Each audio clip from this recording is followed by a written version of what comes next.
a un grupo de amigos y amigas que me van a acompañar y les agradezco su generosidad en una mesa de diálogo que espero se repita cuantas veces sea necesario, que se convierta en una tradición. Le agradezco mucho a la historiadora Carla Mote que nos acompañe esta tarde en Sin Censura. Carla, gracias. Al contrario, gracias por la invitación. Muy buenas noches. También agradezco a Tito Zurita Carpio, tuitero compulsivo, analista tuitero. Querido Tito, ¿cómo estás? Buenas tardes. Hola, buenas tardes. Un gusto saludar a tu audiencia, y a ti, por supuesto, y a tu invitada. Buenas Muchas tardes. Gracias. Y también saludo al colega de Actualidad RT, Manuel Hernández Borboya, corresponsal, reportero independiente. Manuel, buenas tardes, buenas noches. A ver si anda por ahí ya, Manuel. Manuel Hernández Borboya, periodista, reportero de Actualidad RT.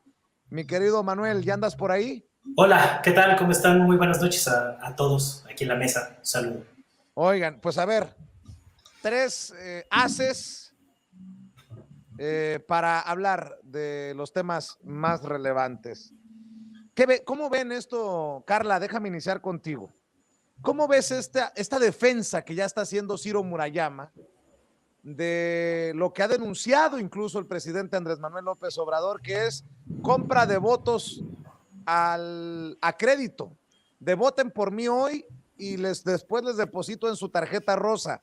Dice Ciro Murayama que no nos vayamos con la finta, que esto es propaganda, pero no es violatorio de la ley.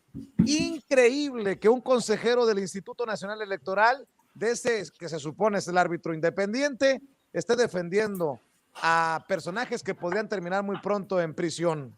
Carla.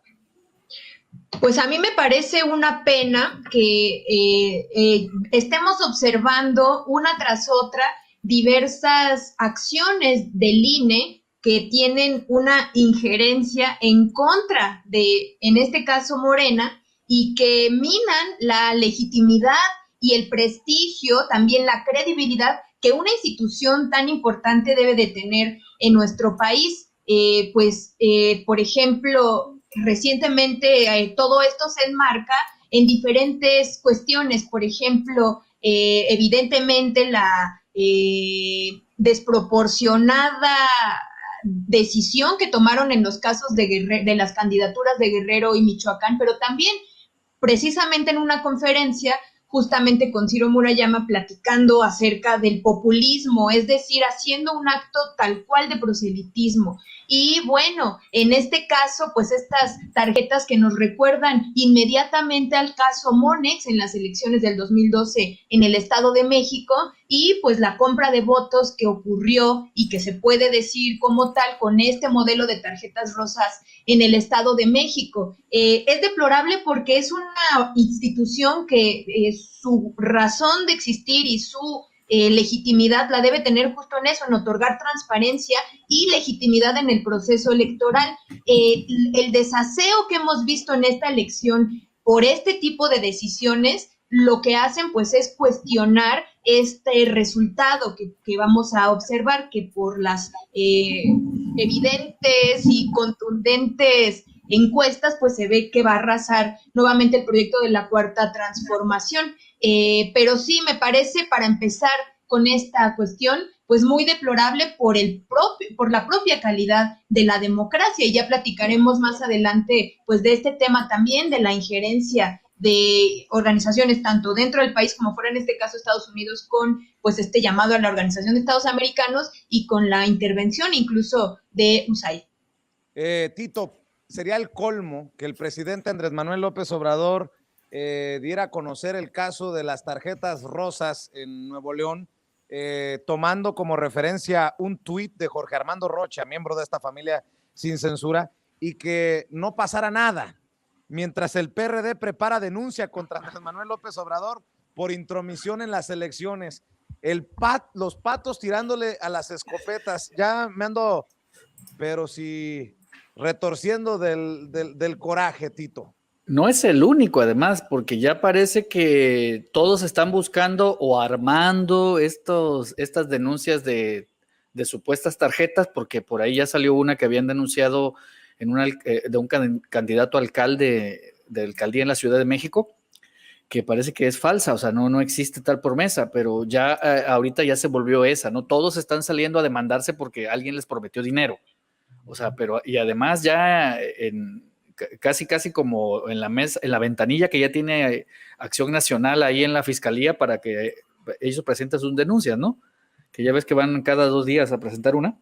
Ya están así estos cuates, vi a uno, no me acuerdo cuál es, Álvarez Maynés, no sé cuál es, hay uno que se parece mucho a él, yo los confundo, se me hace lo mismo. Ya fue a presentar esa denuncia y acabo de ver que ya hay por varios lugares. El Reforma sacó una portada en donde menciona a 2 de Morena, uno del PRD, creo, uno en las redes sociales, o sea, ya da por hecho el Reforma que hay esta presentación y justamente Regeneración me parece que es el que saca que una de estas acusaciones es falsa. Es decir, ya se volvió esto el acúsense entre todos que algo va a caer.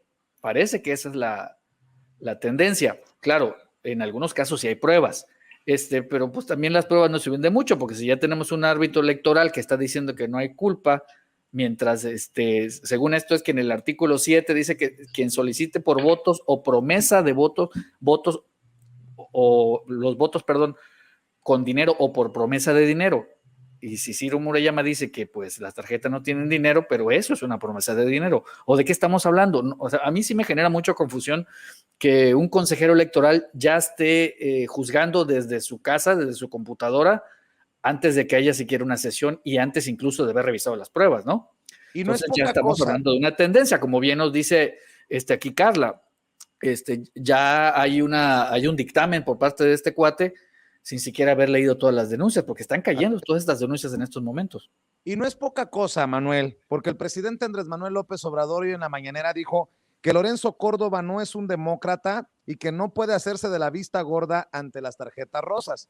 Pero no podemos quitar de esta ecuación a los medios de comunicación. Qué casualidad, qué coincidencia que hay personajes en medios como el Universal, y me refiero directamente a Carlos Loret de Mola, que están tergiversando, cambiando las cosas para decir que Andrés Manuel López Obrador es el delincuente electoral confeso y que ya se dio cuenta que el pueblo no está con él, que en las urnas no es capaz de ganar, que la elección se cerró para su partido. Le llama delincuente electoral confeso. Y si no les funcionó lo del dictador comunista, pues empecemos a entender que vienen con este discurso del delincuente electoral, el presidente que mete la mano en este proceso, ¿no? Bueno, yo creo que en general pues se está cocinando una crisis institucional en México. A lo mejor podría haber algunos elementos para algunos críticos decir que el presidente López Obrador está metiendo mano en el proceso de Nuevo León y demás, ya que pues sí ha habido algunos señalamientos en las conferencias matutinas, pero aquí la pregunta de fondo es, pues, ¿quién va a tener la autoridad moral para sancionar a López Obrador cuando vemos que las 2 consejeros del INE que controlan la dirigencia del instituto, Lorenzo Córdoba y Ciro Murayama, pues tienen una campaña abierta y frontal que ni siquiera tratan de disimular en contra del actual gobierno? A los candidatos de Morena, como pasó con el caso de Guerrero y Michoacán, se les ha aplicado todo el rigor de la ley, y en otros casos, por una misma falta, como pasó con Mónica Rangel en San Luis Potosí, se aplican criterios diferentes, es decir, están operando políticamente de manera abierta en contra del actual gobierno. Entonces, ¿con qué autoridad el árbitro electoral pues va a sancionar al presidente López Obrador cuando pues están haciendo prácticamente lo mismo o mucho peor? Porque pues digamos el árbitro electoral pues tendría que tener un mínimo de decoro en este asunto, ¿no? Y no lo estamos viendo. O sea, estamos viendo una injerencia abierta y descarada como nunca habíamos visto en la historia del INE o de lo que antes era el IFE, una pues postura tan abierta de oposición política al gobierno en turno, y se ve muy claramente pues en toda esta campaña que traen Ciro Murayama y Lorenzo Córdoba al exacerbar el discurso antipopulista que pues es exactamente el mismo discurso de la derecha, de los opositores de López Obrador, ¿o qué? ¿Acaso no saben Ciro Murayama y Lorenzo Córdoba que el discurso contra el populismo pues es una de las principales banderas ideológicas de la derecha en México? Pues yo no sé a quién pretenden engañar con esta situación, y que lo hagan en medio de un proceso electoral, pues es una cosa simplemente aberrante. Todavía hay muchos periodistas, como lo mencionas, que pues pretenden que uno se calla de estas atrocidades, pero pues es tremendo lo que estamos viendo, y se está configurando una crisis institucional en México. ¿Qué va a pasar cuando pues haya este choque de fuerzas como lo estamos viendo? Por un lado la Fiscalía General, la FEPADE, la Fiscalía Especializada en Delitos Electorales, por otro lado el INE, el Tribunal Electoral no sabemos cómo vaya a reaccionar. Ha reaccionado unas veces a favor del gobierno de López Obrador, otras veces en contra.